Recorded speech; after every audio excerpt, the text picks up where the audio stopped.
For the record, Spurs fans, I hope we're not saying we drafted who on draft night. Go, Spurs, go, 'cause the Giants stink.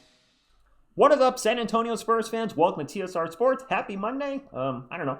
So I came across a mock draft from Air Alamo, and I started looking through it in the interest of transparency. I do know who the first two picks are, and as I looked at the two first picks, I'm like, you dummy, make a video on this. Stop what you're doing. What are you doing? So we are doing a video now. I do want to say as we get to the Spurs draft picks in this article, they better not be having us drafting two guys that can't shoot. And one other thing I like to bring up is Air Alamo also has another article with two potential draft picks for the Spurs. But that mock draft is from NBA Draft Room, and I peeked at their mock real quick, and I don't think it's not the same one. The second overall pick is different. In their draft, we'll just throw it out there real quick, they have us taking Igor Demin 10th overall, a 6'9 guard who can shoot the two but can't shoot the three. Can't have another guard that can't shoot the three right now. We just can't. I'm going to say no to that. We have Darren Fox, we have Stefan Castle, Devin Vassell's in the mix, so no to any guards unless it's just somebody that we absolutely can't pass up if we get like the third or fourth pick. And then Kon Knueppel, I'm probably messing his name up again. That's certainly a yes for us as a backup center. Bassi, I think we got to move on from his Noonali. Biombo as a third center, maybe. Now somebody will be like, hey, TSR, wait a minute, what about Kai Sodi? You've been talking about him a lot on the channel. Tore his ACL earlier this year. I have no idea what his availability is going to be going to next season. So Maluwach, I'm all in on for the 11th overall pick. I just don't think he's going to be there at 11. I see him getting taken in the top 10 a lot. That being said, let's get into this article from Air Alamo. Cooper Flag going first overall to the Wizards is a no-brainer if he doesn't stay at Duke one year. There's a lot of rumors going around. If the Wizards get the number one pick, he's going to be like, nope, and stay in college. So that'd be interesting to play out. And here's where the drafts were different. They have Ace Bailey going second overall to the Charlotte Hornets in this mock draft. NBA Draft Room had another player. I don't remember who it was. It wasn't Ace Bailey. This is a player, obviously, a lot of you have been talking about as well that we'd like to get on our roster. He's not going to be there by the time we draft, unless we move up. So let's keep getting, because this is primarily we're focusing on the Spurs picks. Dylan Harper to the Jazz. Jazz still can't get that number one overall pick. They probably don't have anybody moving up either. This is probably just where their worst record overall. VJ Edgecombe, a player I've seen you guys talk about you'd like, going fourth overall to the Pelicans. The Raptors draft Ason Newell. This is another guy you guys have said you really like, fifth overall. Sixers take Mal. Okay, so there you go. Maluwach gone, sixth overall to the Sixers. I don't see him being there by the time it gets to us. All right, so there's a player I would have liked. Trey Johnson to the Nets. Nice. The Bulls taking Ben Seraph. Getting close. Oh, wait. Spurs are ninth. They have us ninth on this mock draft. Okay. NBA Draft Room had us at 10th. So are we ninth right now? Are we 9 and 11? 9 and 12? It's going to fluctuate throughout the season. For the purpose of this mock draft, we're ninth. So they have us taking Kon Knueppel? I'm butchering that name from Duke. So listen, I'm going to throw this out there because I think it's actually funny. It's also factual. Miss TSR texted me during the live stream last night and screenshot something that one of you said. Marauders, if you're watching, he mentioned, no shade to Rich, or I'm paraphrasing, but I think Miss TSR knows more college hoop than he does. She does. I have no shame in admitting that. I don't watch college basketball. I don't. I'm a huge NBA fan, just not a college hoop guy.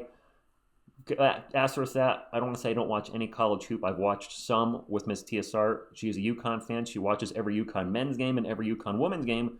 So yes, she knows more college hoop than me because she's watching it on the regular. I'm not. I'll certainly dig into players a lot when we get near to the draft. But right now, they're just names I don't know a lot about their game. So let's talk about Kon a little bit. With back-to-back picks in the top 10, so they have us drafting 9 and 10 in this one. It'll be interesting to see how the San Antonio Spurs approach these two decisions. After making the move for Darren Fox, I'd argue that the priority with these picks may have changed even slightly. I believe the Spurs will want to find fits alongside Fox and Wemby over taking a big swing on star potential. Ideally, there would be prospects that would fit both those categories. However, that could be difficult to find late in the lottery. Okay. I agree bringing Darren Fox has changed things up a little bit. I know Liam McNeely's a name I see tossed around there.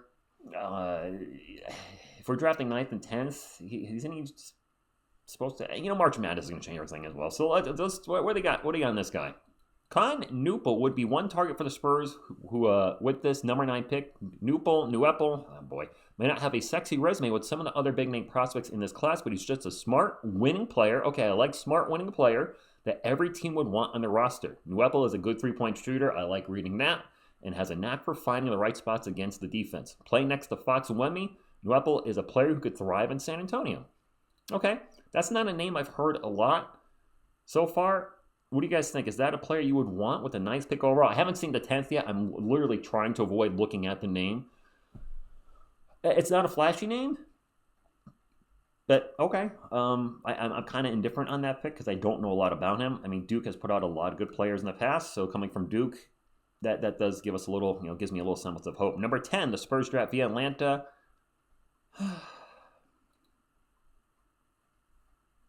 Noa Essengue. I can see me doing that. Great if we draft him. All right, so with this draft, I am expecting us to go front line. The front line needs a bunch of help. We did not address the backup center situation with these 2 picks, but we just get crushed on the boards on a daily basis, give up offensive rebounds. Our team is so small out there right now.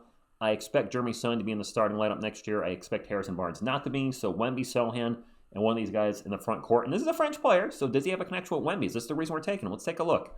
With the second pick in the top 10, the San Antonio Spurs could flip their focus to the front court. Well, yes, we need the front court. Even though he's not necessarily a prototypical front court player, I might be pushing this where you can't quite see it, my bad.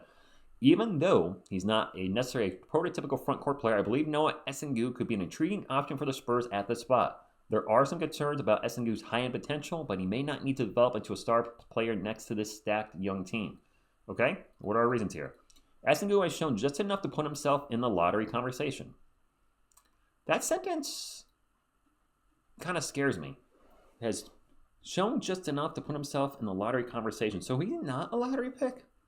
As a player who's perfectly fine playing off other star players, Essengue could develop into a very strong role player next to Victor Wembanyama in the front court. With good size, length, and a natural skill set, Essengue could emerge as a versatile option for the Spurs when he truly develops.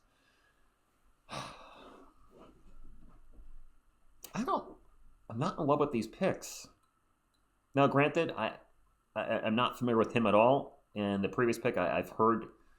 All right, let's go deeper in the draft. Are there other players past those 2 players we might be interested in? Now, Kasparis Jakušionis, I'm sure I mentioned that's a name I've heard, but it's a guard. Drafting on the guard just doesn't. All right, Lee McNeely, going 12th overall, player I am familiar with for obvious reasons. Okay, I would hate to. Wait a minute. Oh, that would suck. I would hate to see him on the Rockets. I would not like that. Nope. All right, let's... Colin, not too familiar with him, going to the Hawks via the Kings pick, and then Jazz with the second pick to Derek Queen. Derek Queen's a player some of you have mentioned. You might be interested in. I want to look up him a little bit. As a player, I was at up and downs during freshman season at Maryland. Queen has shown enough flashes of brilliance on the offensive end of the floor where he's going to get some lottery consideration. Jazz, averaging 16 points and 9 rebounds per game on 54% shooting from the field. There's hope that Queen can emerge as an offensive-minded big man with a unique skill set. The big question for Queen is whether he has enough defensive capabilities to be a consistent starter at the next level. Jeremiah Fears at 15? I thought he was, isn't he mocked usually as a lottery pick? Hold up, let's dig a little deeper here. Jace Richardson, I thought Fears for sure. Igor Demon's the guy I was just mentioning. They had the Spurs taking, what did I say? So 17th in this mock draft and 10th in the NBA draft. So, this is where mock draft, they're all over the place.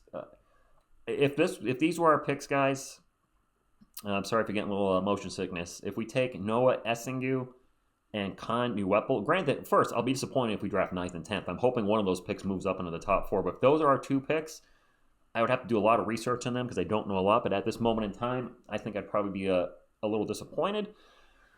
But I'm guessing that before we even get to that point, once we know the Spurs are going to pick, I'm going to do some research on the players right around the number before and after. So if we're drafting 9th, look at the guys that are expected to go between 6 and 9, and then 9 and 11 or 12, and we'll probably take one of those players. Last year, there was rumors that the Spurs weren't interested in Stephon Castle, and then who they draft? Stephon Castle. So, we don't know what's going to happen. I just want to kind of do a video on here and get your thoughts.